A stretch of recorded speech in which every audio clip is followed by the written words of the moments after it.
Good morning, DXN. Welcome to DXN, the world's largest Ganoderma producer. Started its journey in Jitra, a small town in Kadam, Malaysia in 1993.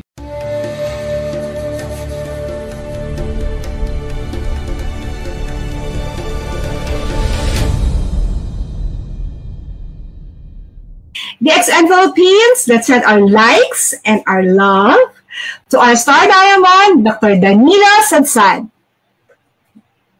Yeah, hello, good morning. Yeah, good morning, Doc. Yeah, am I coming loud and clear? Yes, clear naman po. Yes, we can hear you clearly. All right, so take it away, Doc. Take it away. I'm taking it home. Yeah, literally, I'm home. Okay. So, again, it's a pleasure for me, a big opportunity to be able to join you. Siyempre, masaya tayo dahil sama-sama tayo. Kahit nasa Zoom lang tayo nakita-kita because of this pandemic, and we're praying and hoping na eventually we'll come face-to-face. Kasi medyo nagiging boring na yung kuwara tayo naka-confine. But anyway, ang ating topic is Herb in Focus. And I would like to highlight na one of the biggest turning point in my life, ito yung DXN, and when I started using mga herbs which I don't usually use, and I'm very skeptic about them. Hindi po ako masyadong naniniwala dyan. Alam nyo naman, sa mga doktor, hindi ito kapanipaniwala. And ang problema talaga is hindi kami nabibigyan ng enlightenment regarding dito sa herbals. But it's good we have this topic, yung focus o herbs in focus. Kasi kung titignan niyo po yung nagiging trend ng medical practice ngayon, and even yung tendency of people, how they care for their health and their wellness, is not totally dependent doon sa medical na nakita natin, mostly introduced by Western medicine. People are beginning to see the benefits. People are beginning to appreciate the benefits of herbs and herbal. Kung tutuusin naman po, everything came from herbs. Sila yung original. Even biblically, it was given by God to be food for the body, for our health. So let's be focusing on herbs na naniniwala ko that we can share so many ideas today. Although maaring nadinig nyo na yung ibang mga topics dito, pero sabi nga nila, hindi naman natin makukuha na isang sitting lang, isang pakingganan lang. So maganda po na ulit-ulitin natin. And we are here again today discussing about herbs, and syempre pagdating po sa herbs, we focus on herbal medicine. Yun pong merong mga halaman na merong medicinal value o merong magandang epekto sa ating kalusugan. So pag pinag-usapan po ang herbal medicine, okay, we'll be looking into the different aspects. Ano ba itong mga herbal medicine na to? Makakatulong ba ito sa ating katawan? Paano ba natin pipili o ano ba yung kailangan natin? Ano ba yung mga concerns natin? Why do we need to get into herbal medicine? Pwede ba yan isabay sa mga gamot natin? And so on and so forth. So we'll start. So can we have our first slide?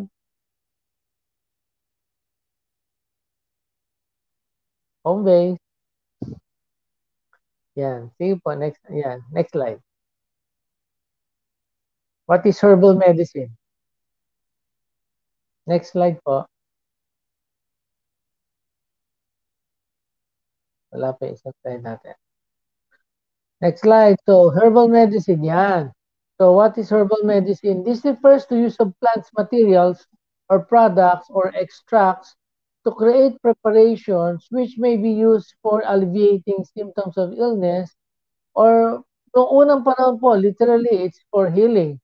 Pero sa ngayon po, based sa ating mga common use, kagaya ng mga supplements, well, it's focused mainly on helping improve our health. Pero noong unang panahon po, literally, herbal medicines are preparations for relieving symptoms and healing illnesses.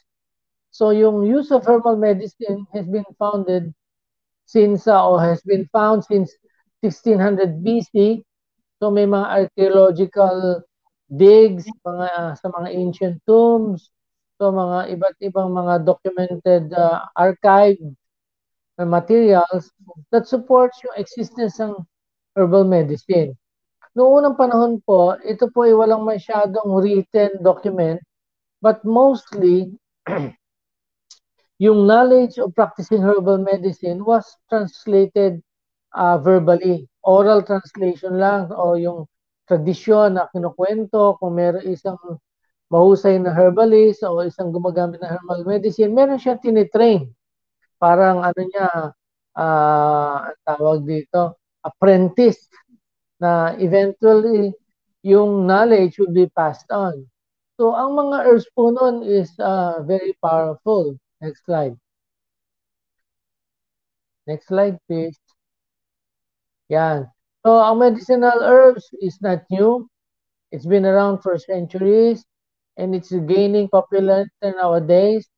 Ito po ay very accessible na ngayon. Bakit po? Kasi sa internet, hindi ka lang makakaroon ng know-how, but magkakaroon ka rin ng access where to, how to buy. And this has been widely used. It's been promoted even in local drugstores.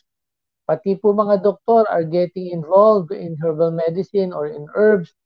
Kasi bukod po sa mga naturopathists natin, we have now doctors who are practicing what we call integrative medicine, wherein herbs and synthetic medicines are being used in combination to treat and prevent illness. So ito po yung kagandahan. So ang power ng herbs natin is now capable of jiving. It's capable of integrating itself dito sa tinatawag nating well-known Western medicine. And we are finding breakthroughs, lalong-lalo na ngayong pandemic sa mga management ng ating COVID. It plays a big role kasi kung makikita natin, most of our herbs ay meron tinatawag na mga anti-inflammatory characteristics or benefits. So, maganda po ang nagiging outcome sa paggamit ng mga herbs in combination with Western medicine. Next slide. So, based on history, makikita natin po dyan, so thousands of years ago, yung civilization, hindi sila masyadong aware dito. Mostly, mga trial and error lang yan. But makikita lang yung mga resulta ng mga magandang mga herbs kung ito ay nasa postmortem na. So, ang unang practitioner that literally introduced herbal medicine is an Egyptian healer, si Merit-Ta. Siya po isa sa mga nauna at siya po yung gumagamit ng mga herbal concoctions para sa mga sakit, to alleviate symptoms, to alleviate illnesses doon sa kanyang community members. Kaya ito po yung isa sa mga first breakthroughs in history pagdating sa herbal medicine. So kung titingnan naman natin po yung mga historical resources, marami po tayo makakita mga resources. Next slide po. Yan. Next slide. Yan ang mga historical resources natin. 5,000 years ago, yung mga Sumerian clay slabs. And then, may mga recipes dito containing various alkaloids, mga ibang nanggaling sa mga halaman to. Then, of course, yung mga Chinese books, yung Penshao. Okay, so these are sources. This came as early as 2500 BC. And it was said to be able to treat 365, or it contains 365 medicines or drugs based on herbs, at marami po siyang natutulungan ng mga problema sa kalusugan.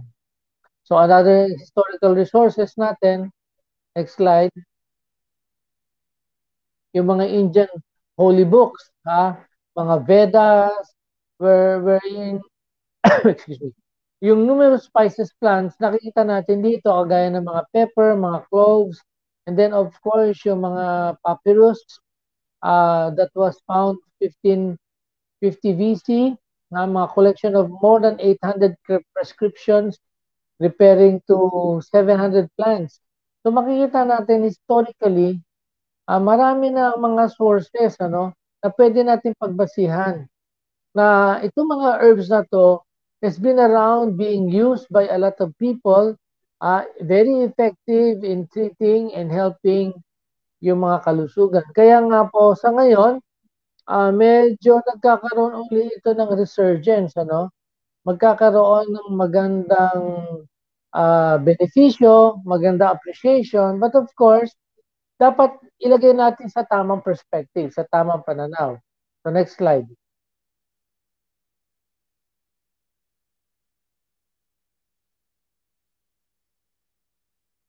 Yan. So I'll just reiterate, So yung issues ngayon, kailangan because of its gaining popularity, magkaroon ng quality talaga at tamang pananaw. Dapat yung mga products na ginagamit natin, lalong-lalo na yung manufacturers involved, dapat nandun yung proper labeling, yung proper promotion and usage. Ibig sabihin, hindi tayo nakiklaim beyond what the herbs can literally do. Okay?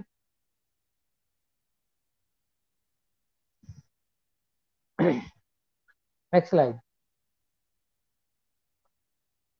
Ayan. So, yung relevance ng study, makita natin, malaki ang demand sa market, but there's still room to improve, Kailangan po nandyan yung quality, safety, at consistency ng product para ma-maintain natin yung potency niya.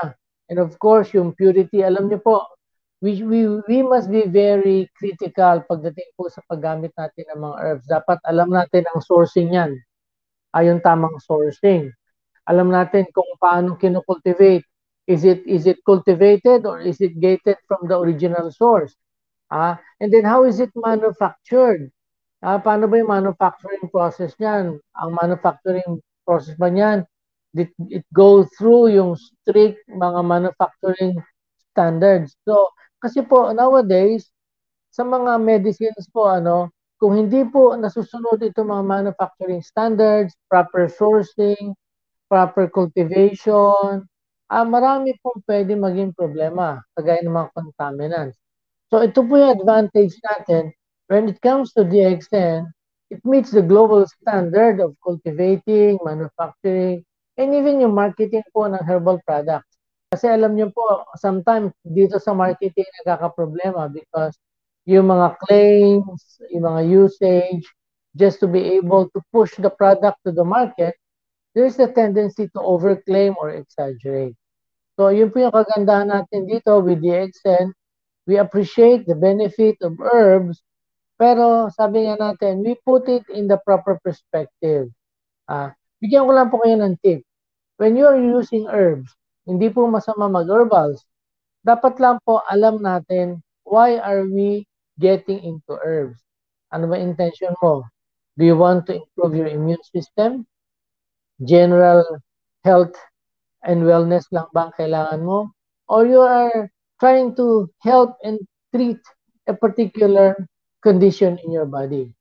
So makikita po natin yung diversity po ng products ng DXN can help us address itong mga pangailangan natin ito. So next slide po. So we start with the King of Herbs. So alam niyo naman yung flagship natin sa DXN is anchored on Ganoderma lucidum. Ito po ay regarded as the king of herbs. It's called by the Japanese na reishi or reishi mushroom because it's named after the ancient goddess of health, life, and eternal youth. It has given so many monikers. The divine herb that energizes the chi or life force. It's also given a moniker as the soup of the emperor with 1,000 mistresses. So, marami pong tawag po sa kanya. Pero maganda po dito, kung titingnan po natin, yung benefit natin sa Ganoderma, it's been around for a long, long time. Next slide po. So, makita natin yung historical background ng Ganoderma. As far as 25 to 20 AD, meron ng mga insights about Ganoderma. Next slide po tayo. Next slide. Yan, historical background. So makita nyo yung mga description ng herbs about Ganoderma. The first book devoted to the description of herbs and their medicinal value was yung Stenong Ben. Ito po yung classic of materia medica or the Shenong Herbal Classics. As early as this, makikita natin, meron na pong description regarding Ganoderma. Kaya ang ating pong confidence sa Ganoderma is very high because noong unang-unang panahon pa lang, ang ganda na ng kanyang mga reviews. Then it is supplemented nung tinatawag na Classic of Materia Medica. Next slide. Yan. So, it's been around 502 to 536 AD. The first Chinese pharmacopoeia. Nandyan din po ang ating Ganoderma which describes yung mga therapeutic properties niya as it's yung enhancing energy, strengthening yung cardiac function, improving memory, and its anti-aging effect. Actually, maski ngayon, if you've been a regular user of Ganoderma, lahat po nito mga benefits nito, probably you can testify to this. Ano pa? Next slide. So, now we go to what makes Ganoderma good. Siyempre, pag pinag-usapan natin ng herbs, we just don't look into its traditional use kasi yung mga unang panahon, they don't look into the active ingredients. They just see ano ba nagagawa nito. Pinalakas niya yung tao, pinasigla niya, pinaganda energy, nahirapan huminga, guminawa paghinga. Now, what is within or what is in Ganoderma that allows us to have these benefits? So, ito po yung mga active components. Ito po yung kagandahan ng ating sitwasyon ngayon. We are capable and we are able to identify what is it in the herbs that makes it so powerful and make it so beneficial for our health. So, just like Ganoderma, we have our polysaccharides. So, anong kagandahan po ng polysaccharide? Well, basically, isa sa pinaka-highlight at siguro isa sa pinaka-importanting function ng ating katawan, lalong-lalo na ngayon, panahon ng pandemic, is our immune system. And speaking of immune system, yung polysaccharide po is one of the main nutrients or main substances that improves and nourishes our immune system. So pagka malakas po ang ating immune system natin, hindi lang tayo mahirap magkasakit o hindi tayo madaling tamaan ng sakit, but we can also have this better protection against cancer. So yan po yung isa sa mga benefits natin. So this polysaccharides in your Ganoderma is the one responsible for improving your immune system. Then we also have adenosine in Ganoderma. Ito po, it helps not only energize us ourselves because yung adenosine po, ito po, adenosine is part of your energy unit that helps power up your cells, yung tinatawag nating ATPs. Kung ito po sa ating mga household ay we need electricity to power which is measured in watts, ang power po ng ating cells is measured by ATP. Ano ibig sabihin ng ATP? It's adenosine triphosphate. So adenosine is a portion of this energy unit that helps power up our nerve cells and practically all the cells in our body. Now, ano po isa pa magagawa ng adenosine? It improves blood circulation. How does it do it? Adenosine opens up the blood vessel. Ang adenosine po ay isang mahusay na pampabawa ng ugat. Ito po ay tinatawag nating vasodilator. At hindi lang po yan. Adenosine does not only open up your blood vessels, it also thins out your blood. Meron siyang tinatawag na blood thinning effect na which is almost similar to aspirin. Alam niyo po, this is very important nowadays. Bakit ko nabanggit yan? Now, isa sa mga issues natin pertaining to mga complications ng COVID and even yung mga parang untoward outcome, yung mga mas hindi magandang nararamdaman after vaccination, they say this is attributed to certain degrees of blood clotting. So, alam niyo po yung blood clotting, maraming problema yan. Kung yan ay magbabara sa puso mo, it can eventually cause heart attack. Kung yan magbabala sa utak mo, it can eventually lead to strokes. And of course, pagka sa mga blood vessels sa extremities mo, pwede magkaroon ng diminished function ang mga lugar na nababarahan ng blood flow. Now, adenosine helps in opening up the blood vessels at the same time, thinning out. Pinalalabnaw po yung dugo. So, mas gumaganda yung daloy. So, kung nakakatulong po to, so I would suggest if you are going into vaccination at kayo po yung regular user na aden ang PL, I would suggest before going into vaccination, at least siguraduhin nyo within 2 weeks time, talagang kayo, regular ang intake nyo ng RGGL. Para at least po magkaroon kayo ng benefit nitong blood thinning or anti-platelet effect ng adenosine. Now, ano pa ho ang meron sa Ganoderma which makes it very good? Meron siyang triterpenes. So, ang triterpenes po ay marami na itutulong. It helps lower down cholesterol. It helps in protecting the liver. It helps in regulating our hormones. Nakakatulong din po yan sa mga allergic reaction if you have asthma. Nakakatulong po yan, lalo-lalo yung histamine release. So, ito po yung isa sa mga nagaganang ng triterpenes. Again, I can say, beneficial pa rin po ito.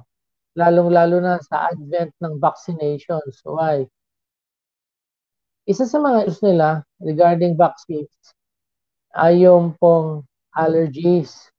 Ang sabi ng mga experts sa vaccine, one reason why allergies are being triggered ay yung mga tao, kung meron kang sensitivity dun sa coating na ginamit to coat your mRNA. Ito po ay polyethylene glycol. Ito ay minsan nakaka-trigger ng allergy. So, isang maganda rin po to, triterpenes can somehow dampen itong reaction natin sa allergy. So, make sure that you are on RGGL before going into your vaccination. Next slide. Ayan, isa pang component is your organic germanium. Now, when it comes to organic germanium, pinag-uusapan natin ito is yung powerful na antioxidant. So, what does your antioxidant do? So, basically, what your antioxidant does is it not neutralizes yung tinatawag nating mga free radicals or what we generally call toxins in our body. At bakit po natin kailangan neutralize ito? Why? Ang free radicals po ay unstable chemical which when it reacts with the chemistry of your cells, it renders your cells unstable also. At hindi lang po yan. It causes early cell death. Kaya nga po nasisira yung cell natin, so we have to protect it from free radicals. Pagka po mabilis mamatay ang ating cells natin, it can lead to accelerated aging. Sabi, mabilis tayong tatanda. The more cells that die every day, the faster we age. So if we protect them from dying early, then we are actually delaying the aging process. Yun po yung ginagawa ng antioxidants. Now, isa pang problema natin with free radicals, they don't only cause early destruction of your cells, which causes advanced aging, they also cause mutation. When your cells get irritated, the tendency is for them to transform from good cells to bad cells. Ito yung mga nagiging cancer cells. So, importante dito, we have a good and powerful antioxidant in our system that can counteract itong mga mutation na to because pagka napipigilan mo to because of your antioxidants, then you are having or helping yourself or the body to prevent yung mga early formation of cancer. At of course, coupled with your polysaccharide, which strengthens your immune system. So, dalawa yan. You prevent and then you fight at the same time. So, ang kagandahan po sa ating Ganoderma, that's why ito yung hina-highlight natin lagi na dapat ito mainstay natin. if you are really into health, this is a must. Kumbaga ito, dapat laging meron ka RGGL. Yan. So aside from this, marami pa siyang other element. It also contains amino acids. Meron siyang mga vitamins and minerals, which is very good for our nutrition. Yan. Just to give you an idea, next slide. Yan po ang ating immune system. So probably this should have come after the polysaccharide na slide. Pero just to give you ay parang brief overview. So makita niya yung external barrier, which is composed of your skin, yung mga mucosal membranes, yung mga sipon, yung mga buhok sa atin, buhok sa ilong, yan mga pang-filter yan. Yan yung mga external barriers. Now, we have our internal barriers. Yung first line natin, yan yung mga natural killer cells, yung mga macrophages, yung parang Pac-Man. So, yan yung tinatawag natin na innate immunity. Nandiyan na yan. Hindi mo na kailangan stimulate yan. Nakabantay yan. Kumbaga para siyang mga security guard sa outpost. Once na meron ng dumating, ready to attack sila. Ready to defend. Now, yung second line of defense, ito yung magdi-develop pa lang tayo ng adaptive immunity. Let's say, nagkaroon ka ng virus na nakapasok sa katawan mo, wala ka pang panlaban doon. Pero pag nag-react na, mag-a-adapt yung katawan mo, yung immunity mo, gagawa na ng panlaban dyan. So this is a time when you produce antibodies. So dito effective ngayon, yung first exposure mo sa infection, lalong-lalo na kung yung virus is hindi nagbabago ng itsura, then you develop a fixed set of antibodies for this. Pagbalik uli ng virus, hindi ka na may infection uli.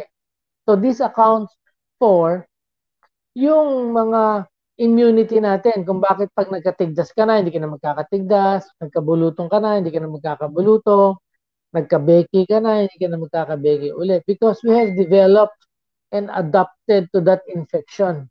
Na every time they come back, meron na tayong panglaban.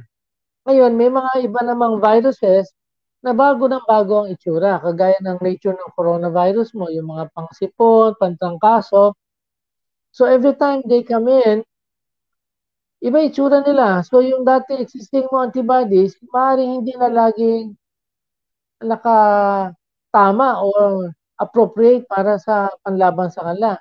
That's why ang nangyayari dyan, may mga bakunang binibigay which is updated para ma-stimulate yung body mo to develop that kind of immunity, maka-adapt pag dumating ito mga bagong itsura ng viruses na to. Which is what we're doing now sa COVID-19, yung tinatawag nating SARS-CoV-2 virus. Well, we are developing these vaccines para dito sa SARS-CoV-2 na to. But eventually, kung yan ay mag-mutate, siguro magdi-develop ng newer vaccines to the mutants, to the new mutants o yung mutations. So, magiging progressive yan. Baka next year, iba na yung mga kailangan magdagdag ng vaccine. Kung na-vaccinate ka na, mga third dose mo, fourth dose, and so on and so forth.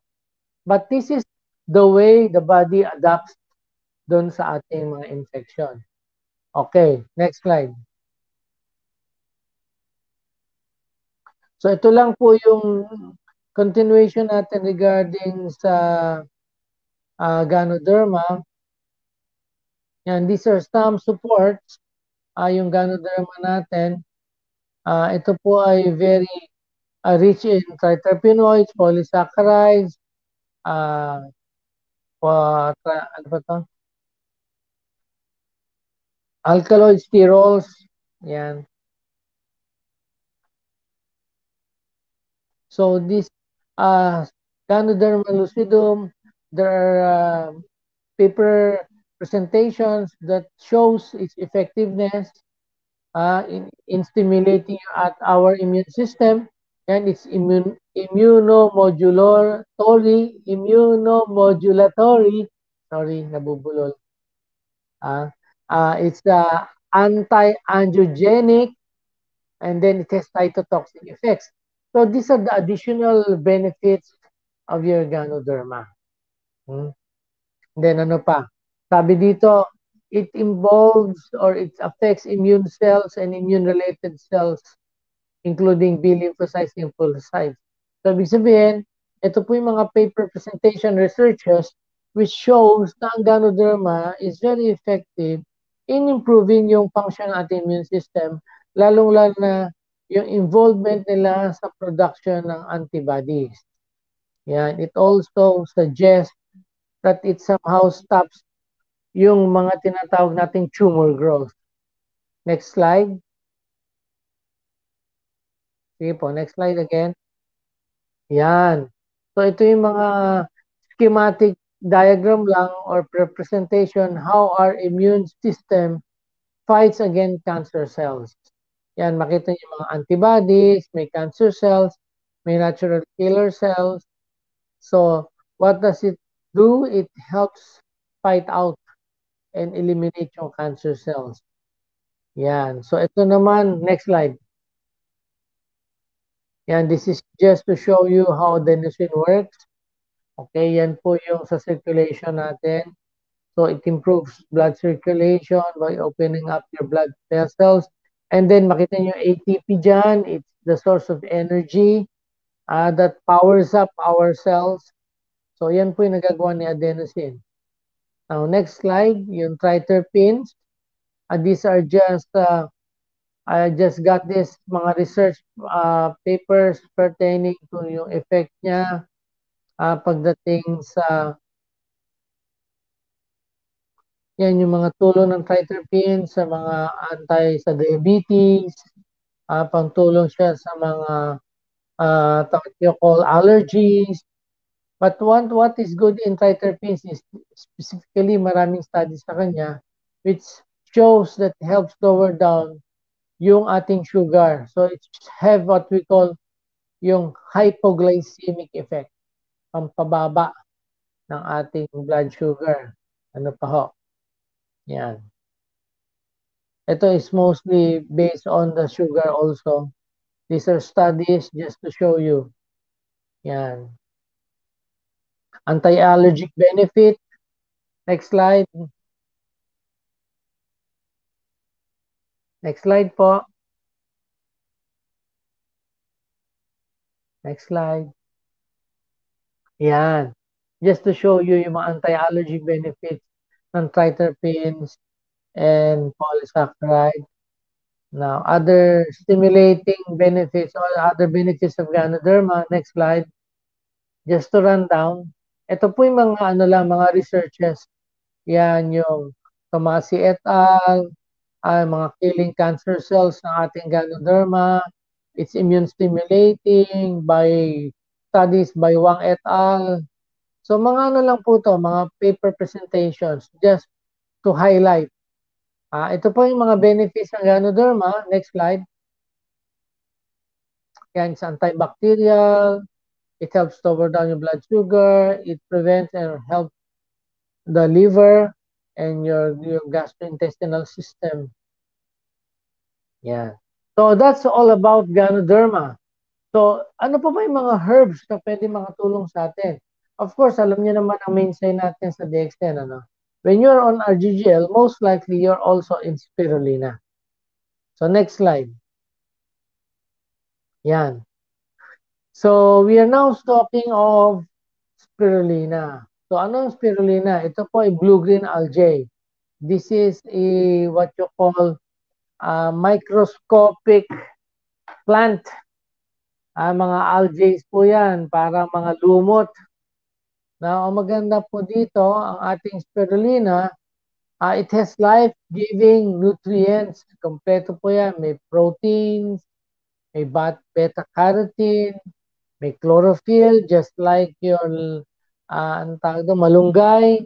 May vitamin B complexes. It's rich in minerals, fatty acids, essential fatty acids. At ang maganda po dito, ating spirulina po is a healthy alkaline food. Pagkain po yan ng alkaline. Alam niyo naman sa ating katawan, very important alkaline. So what are the benefits of spirulina? Just summarize it here. Next slide. Yan. Sa nutrition, may benefit siya. Sa weight loss, sa gut health, ito po yung sa ating mga bituka, panunaw, sa diabetes po. Spirulina is very good in improving blood sugar, even blood cholesterol and blood pressure, heart diseases, pangtulong sa metabolism natin, sa mga allergies. It has anti-toxic actions. Kung nag-aalis tayo ng lason sa katawan, it also improves mental health. Yan. So, isa-isayin natin. So, ano yung benefit ng spirulina? Una-una, it's excellent for your nutritional profile. Maganda po para sa kalusugan natin yan. Bakit po? Kasi siya ay nutrient dense, pero mababa ang calories niya. It's high in nutrient, it's low in calorie. It can help nourish us. Ito lang 7 grams or 1 tablespoon of spirulina. It already contains 20 calories. So meron ng pero yung 20 calories na yan, may protein na yan, may carbohydrates na yan, may fats, may calcium, may iron, may magnesium, phosphorus, potassium, sodium, vitamin C, merong riboflavin, yung mga B complexes mo, and vitamin K. So with just that very simple amount of spirulina, hindi mo kailangan mataas na calories. Pero yung sustansya po, nandiyan na lahat. So anong kagandahan po niyan? Maganda siya sa ating kalusugan, at the same time, meron benefit in losing weight. So, next slide. Yan, isa pa. Yan. Yan. So, yung losing weight natin, ang spirulina can give you energy or give you nutrition without so much calories. So, yung calories po kasi ito po yung kailangan nating sunugin na energy na galing sa pagkain. Pag masyadong mataas ang calories, it will take so much of our activities to be able to burn it. So, pagka hindi mo siya nasunog within the whole day at itinulog mo na yan, yung po hindi mo nasunog na calorie, i-store ng katawan as fats. So, pagka ito ay mataas ang sustansya pero hindi masyadong mataas ang calories, ibig sabihin, napapakain mo na maayos yung cells mo, pero kaya mong sunugin, hindi mo siya na-store as fat. So, yun po yung benefit ng anti-spirulina when it comes to weight loss. Next slide. Yan, it improves gut health. So, ang maganda po dito sa spirulina, dahil siya po ay microscopic, madali siyang ma-absorb. Madaling tunawin, hindi nahihirapan yung ating panunaw, kaya hindi mo kailangan maglabas ng maraming acid. So, hindi siya mahirap din i-digest. So, it's easily absorbable. At ang maganda po dito, ay yung ating pong spirulina, it also promotes and improves yung maintenance ng good bacteria sa ating bituka. Kasi importante po yung good bacteria na yan para maganda yung absorption natin ng sustansya. And then, next slide. Yan, it also helps in managing diabetes kasi ito isang study that shows that yung fasting blood sugar ng mga tao, both type 1 and type 2 na diabetes, na binibigyan ng spirulina at nakakita sila ng significant na control ng blood sugar nila. So it is beneficial in helping manage diabetes. Sinabi ko helping manage, hindi sinabing managing diabetes kasi hindi po gamot sa diabetes ang spirulina. Okay. Next slide. Yan, it also helps lower down cholesterol. So may mga studies po that suggest that taking 1 gram of spirulina every day has reduced cholesterol. Yung mga gumamit po sa study na to, in 3 months daw, bumaba yung cholesterol levels nila. Maaaring hindi nag-normal lahat, but it has a significant decrease. So, anong advantage po nito? Kung tayo po ay mataas ang cholesterol and we're taking medication for cholesterol, pwede natin pangtulong ang spirulina. Bakit po? Alam niyo po yung mga pampababa ng cholesterol, mahirap yan sa ating atay. So, the longer you use it, the higher your dose, mas mahirap po sa atayan. So, pwede nating tulungan sabayan natin ang spirulina. So these are some of the instances wherein you can use your supplement together with your medication. Ano pa? Next slide.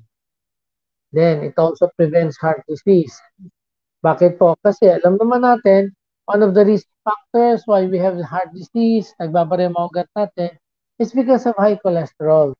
So kung natutulungan natin mababa ang cholesterol, then we are literally creating a preventive system or a preventive program para maiwasan natin ang mga sakit sa puso. So yun po yung advantage natin with spirulina when it comes to cholesterol.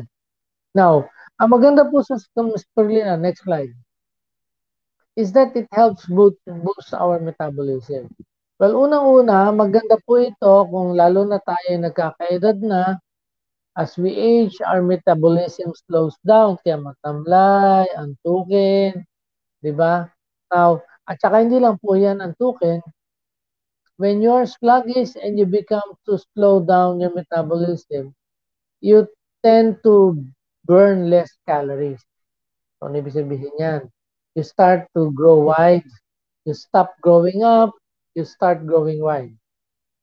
So, para po tayo ay hindi masyadong lumapad, we have to burn more calories. So, ang spirulina po nakakatulong para medyo bumilis yung pagtatrabaho ng ating katawan, yung ating metabolism. Okay? Next slide. Now, they found out na ang ating spirulina, specifically sa allergic rhinitis, nakakatulong siyang makabawas ng mga tinatawag nating symptoms. Ito po yung study proven noong 2013 against placebo. Yung placebo, binigay nila sa may allergic rhinitis. Yung spirulina, binigay nila sa may allergic rhinitis. Of course, dahil yung placebo, wala namang lamang gamot yan, walang pagbabago. Pero sa may uminom ng spirulina, nabawasan yung runny nose, nabawasan yung nasal congestion o pagbabara ng ilong, nabawasan yung pagbabahin, sneezing, at yung pangangate. So, significantly, it helped reduce allergy symptoms. Next slide. Now, they found out also na ang spirulina ay maganda din gamitin para pang-alis ng mga toxic chemicals, hindi lang sa environment, kundi sa ating katawan din. Ano yung mga toxic chemicals na yan? Ito yung mga heavy metals na nakukuha natin sa paligid, yung arsenic, kung ikaw ay malapit sa mga industriya na maraming arsenic, yung fluoride, kung nasa malapit ka na kumpanya o mga factory o manufacturers wherein fluoride is being produced, iron, of course, lead. Ngayon, wala nang lead kasi unleaded na ang lahat ng ating mga gasoline. Then we also have mercury. Diba? So yung mercury, ngayon bawal na yung mga mercury na mga pang blood pressure at saka yung mga pang temperature. Kasi yung disposal niyan, pumapasok yan sa ating mga waste, maaaring makontaminate tayo pagdating sa waste management. Okay? So, importante po yan na makita natin that spirulina in this way or in a good way, natutulungan niya alisin itong mga lason na to sa ating katawan. Next slide.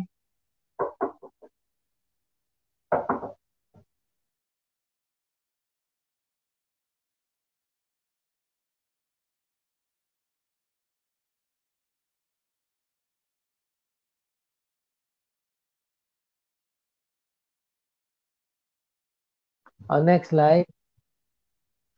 Yan, supporting mental health. Let's keep it there. Now, importante po itong supporting mental health. Balik niyo po doon sa supporting mental health. Yan. Okay. Now, ito po isa sa mga findings, which is very important. We seldom appreciate spirulina pagdating dito.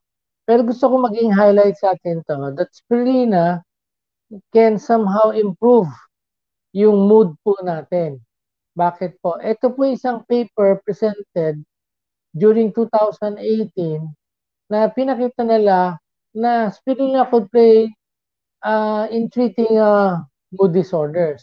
Bakit po? Theory is that ang spirulina is a good source of tryptophan. What is tryptophan? Ang tryptophan po ay amino acid that supports production of serotonin. Ano po yung serotonin?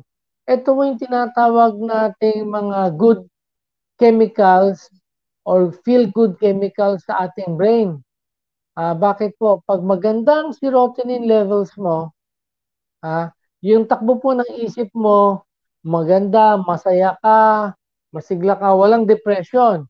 Pag bumababa po ang serotonin levels, that's a time na ikaw ay nagkakaroon ng depression, nagkakaroon ka ng anxiety.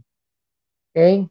So, anong advantage ito? When you take in regularly itong ating spirulina, it produces or it promotes na magkaroon ng serotonin production kasi isa sa mga trigger ng serotonin production is yung tryptophan, which is marami po sa spirulina.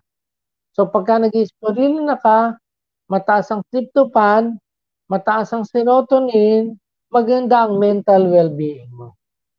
Yan. So ito po yung tingnan natin, lalong-lalo na ngayon. Maraming nadidepress. Bakit? Nakakulong sa bahay, hindi makalabas. Tapos limited ang travel. Tapos medyo ang hirap magnegosyo. Ang pasok sa trabaho, 3 beses na isang linggo minsan. So there are so many things that can make us depressed. So isang magandang aspect ito ng spirulina kasi nakakatulong po siya sa ating mental health. So I would suggest, umpisa pinag-usapan natin RGGL, sama nyo ng spirulina. So you determine what you need. Pangatlo pong product. Next slide. So we go to Blactimine. Yan. So alam nyo na yung Blactimine, no? Sabi nga nila, yung ito daw is it's a cure for every disease except death. Well, actually, maganda pong mga reviews sa Blactimine. But basically, yung mga traditional uses ng Blactimine, talagang una ginagamit siya for asthma, yung may mga wheezing, mga inuubo, mga nahihirapan huminga. Ito ay nakakatulong para mag-improve yung mga tao may asthma. Ito yung mga traditional uses before ng Blactimine. Now, ano pa nakita nila?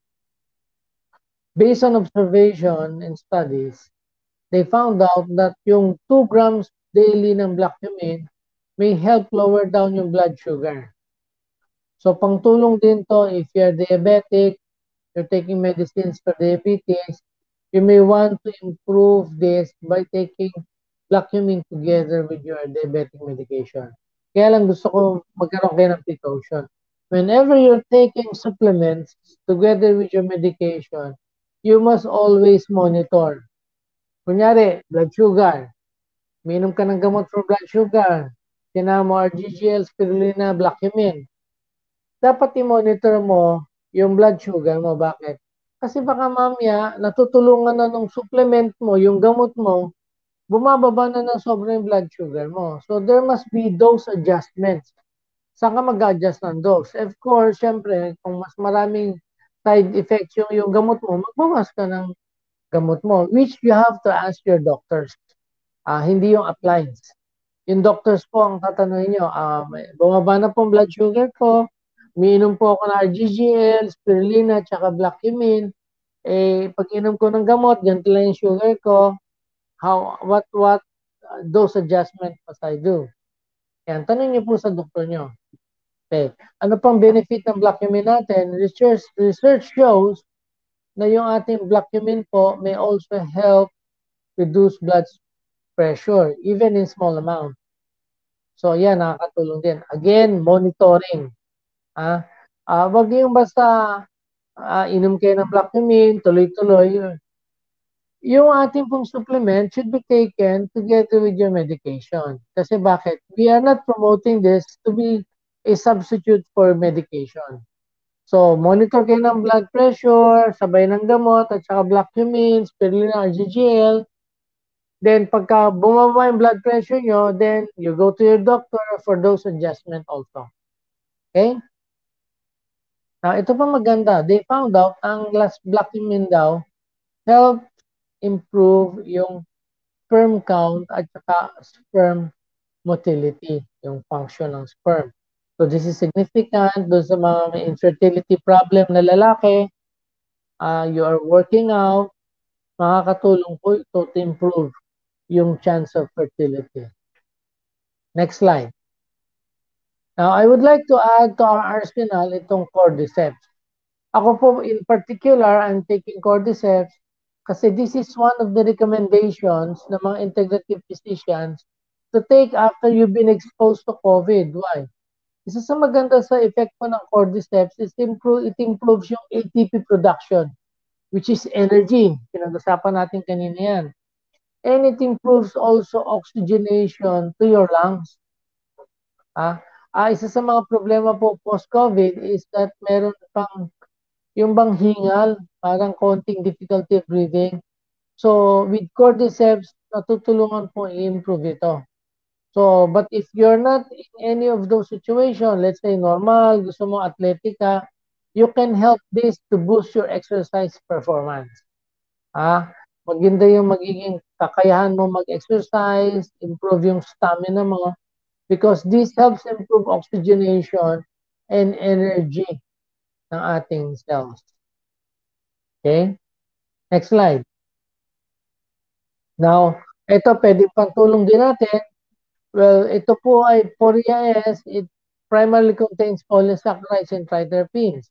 So, ibig sabihin, pwede ito pang tulong sa RGGL to boost your immune system, pang tulong sa allergies, at saka sa blood sugar. But traditionally, ito po yung pag sinabi mong traditional, ito yung gamit sa kanya noong unang panahon. Ginagamit po to doon sa mga medyo may anxiety, yung medyo aburido, at isa sa mga highlights na nakita nila na magandang tinutulungan ng Korea ay yung may mga insomnia, sleep problem. So, kung ikaw ay naka-RGGL, naka-spirulina ka, and then you have these sleep problems, pwede ka magdagdag ng Korea S. Diba? Sabi ko nga, yung gamit mo ng herbs depends on ano yung intention mo at saka yung need ng iyong body. Hindi naman pwedeng lahat, lulunukin mo na lang. You have to determine, you have to know, or sabi, you have to ask around kung ano yung kailangan talaga ng katawan mo to help you out. Kasi marami po tayong magandang herbs. You have to choose what you need at saka ano yung purpose mo ng pag-inom ng herbs. Yeah. So, ito yung Poria S. Now, let's go to the next slide. Yan, lion's mane. So, yung lion's mane po natin, yan. Alam naman natin ang lion's mane natin, that's good for your nerves. Nerve function, brain function. Why? One of the best benefit nito ay yung neurite outgrowth.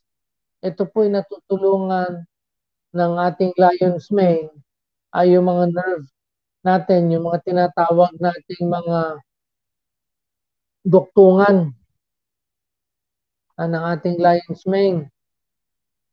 Yung ugat o yung ugat, yung what you mean, yung nerves. Meron pong mga duktungan yung mga cells niyan. Ito po ang mga duktungan na to, ito yung nagpa-facilitate ng pag-transfer ng impulses. So, ang tawag po dyan ay mga neurites, mga parang galamay. Ang ating pong lion's mane, pinapaganda niya yung paggalaw o paglago ng mga galamay na to. Kaya nagkakaroon ng magandang interconnection yung ating nerves. Kaya pagka maganda interconnection ng ating nerves, yung pong sensation o yung mga kuryente, yung daan ng kuryente sa nerves natin para makagalaw tayo, makaramdam tayo, mas gumaganda po yan. Yan. Naka-highlight po yan doon sa ating next slide. Next slide po. Yan, yun po yung brain function. Okay. So ano pa ibang benefits ng lion's mane aside from improving brain function because of yung neurite outgrowth? Next slide. Yan, meron din po siya anti-cancer benefit. Bakit po? Kasi may antioxidant property din siya. May antimicrobial property po siya. Ibig sabihin, pwede pumatay ng bakterya. And in particular po, ang bakterya na natutulungan niya patayin, yung bakterya na nakakakos ng ulcer sa ating tiyan, yung H. pylori na bakterya. So maganda po yan sa mga may ulcer at maganda din po yan para matulungan, ma-repair at maproteksyonan yung ating tikmura. Kaya yung mga merong GERD dyan, I would also suggest na gumamit kayo ng lion's mane. Okay. Ano pa? Next slide. Of course, we add to our arsenal, ito yung Andro-G. Andrographis paniculata. It is called the king of bitters. Noong unang panahon, ito ay ginagamit traditionally to treat common colds at saka para pababain yung temperature. But there are researches that suggest na bukod sa common colds, nakaka-treat ito at nakakapababa ito ng fever. Sabi nila, it can be yung mga 6 grams daily may work as well as acetaminophen after 3 to 7 days. Ngayon, maganda rin daw to as an anti-inflammatory, pampaalis ng maga. Basically, yung study na to, ginawa nila dun sa mga may problema sa malaking bituka. Namamaga yung malaking bituka. And they found out na ito'y nakakatulong makapagpahupa ng namamagang bituka. Now, pakita mo next slide. Next slide pa. Yan yung kanina. That's what I'm talking about. Next slide. Now, sino ba to? Si Li Qingyuan, the man who lived in astonishingly 256 years. Yan. Ano po ba ang importance na?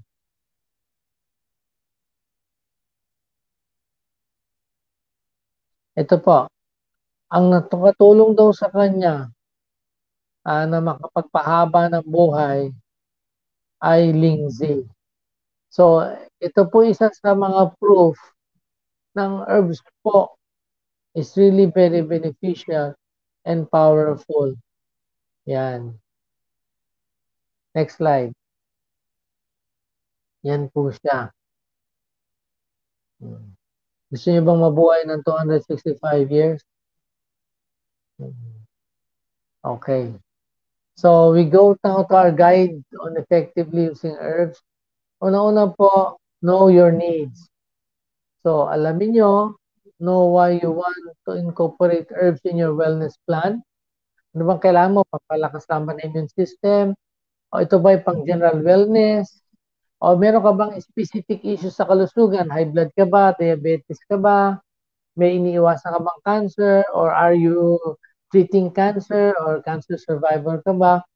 So whatever is in there, na alam mo na pangalan mo, alamin mo siya. At para malaman mo kung anong herbs. Next slide. Yan. Purpose of using herbs, boost your immune system.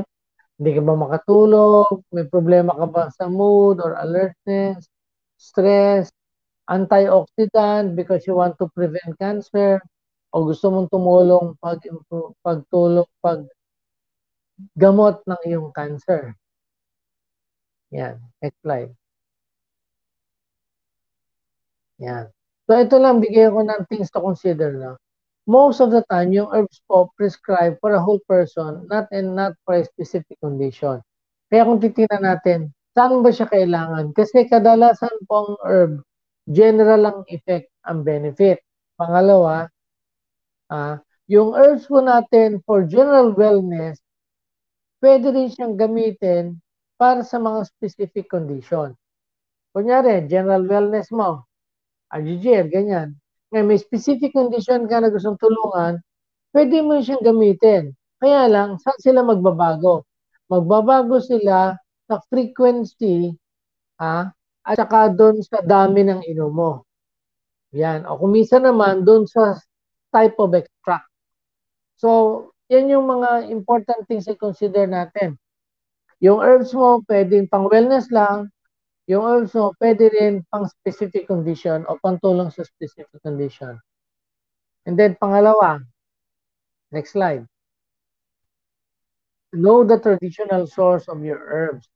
Para alam mo kung saan ito nanggaling, kung ano yung mga traditional uses niya. Kasi mas maganda po ito based doon sa original use, tsaka mo siya i-apply ngayon sa present condition mo. So maraming examples po niyan. May mga indigenous traditional medicine na source, merong source from African herbalism, yun naman galing sa Ayurveda, yung galing sa India, Ayurveda, traditional herbal medicines, o traditional Chinese medicine ito. Actually, this traditional Chinese medicine, which is pinakakaramihan ng sources natin. Then, meron na rin mga na-develop na Western herbal medicine. Ito yung mga home care, yung mga common herbs na ginagamit ng household. Kagaya sa Pilipinas, may mga traditional medicines tayo na ginagamit ng unang panahon pa, yung mga dahon-dahon bayabas na yan, mga tapal-tapal natin dyan. So these are traditional medicines sa atin sa Pilipinas. Pero sa Western countries, meron din na ginagamit. Then yung based on naturopathy. So know the source of herbs para alam niyo po kung paano siya gagamitin. Now, ito po isa sa problema natin.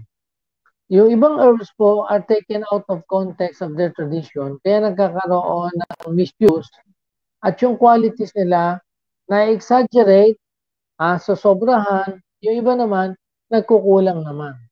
Kaya importante maging ano po tayo, maging well aware. Yung knowledge natin about herbs, maging masyadong mitikuloso tayo, pag-aralan natin siya. Huwag lang basta na ikwento sa'yo, tanggap mo na lang. Next slide.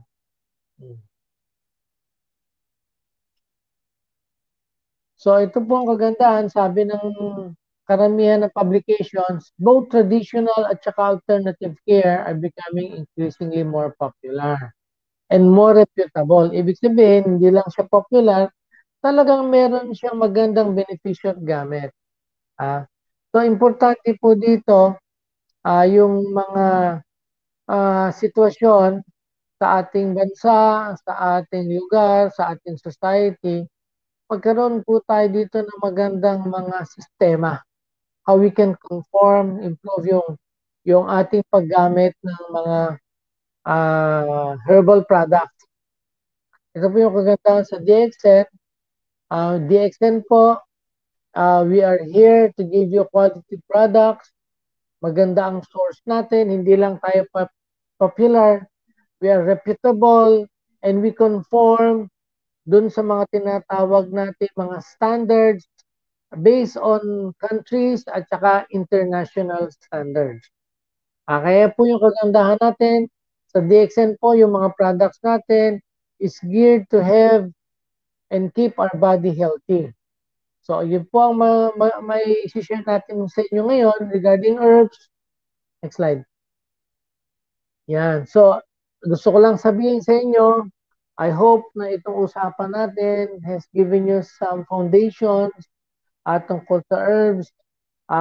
Tulungan nyo na maging malusog yung system. Mabuhay po tayo ng malusog sapagkat po ang kalusugan po ay kayamanan. Again, wag po natin i-undermine ang kalakasan ng herbs. Importante po, alamin natin yung mga herbs natin, know them very well. Alamin nyo yung traditional use, alamin nyo kung saan siya sinorse. Baka naman pinulot lang kung saan-saan lang yan. Alamin nyo kung paano sila minamanufacture. And of course, sa marketing, how they are promoted, yung traditional at tamang use. Baka naman over-exaggerated yung kanilang claims. Yung iba naman ay kulang. So, we must really put some effort. Pag-aralan po natin at tingnan po natin mabuti. Kaya nga pa sa DXN, we are doing our best to help us. Tayo po, tulong-tulungan tayo para mapag-igi natin, ma-maximize natin yung mga products, at the same time, increase our knowledge and know-how to help us to live a better and healthy life. Next slide. I would like to leave you with this quote. Galing po ito kay Thomas Edison.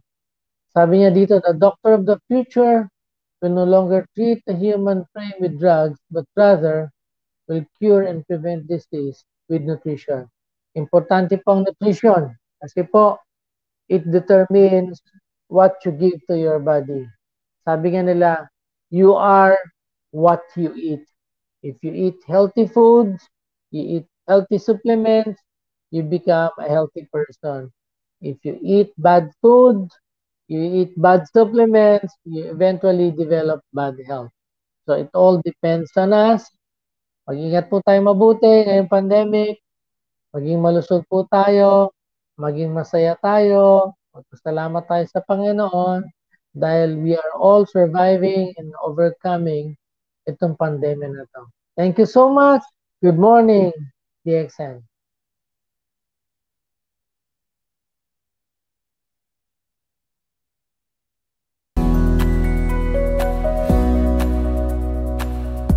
Make sure you find the time and spend some money for your health before it is too late. DXN products help your body to maintain optimal health. Give them a try, and you will feel the benefits of DXN products in a more natural way. Thank you for spending your time with us.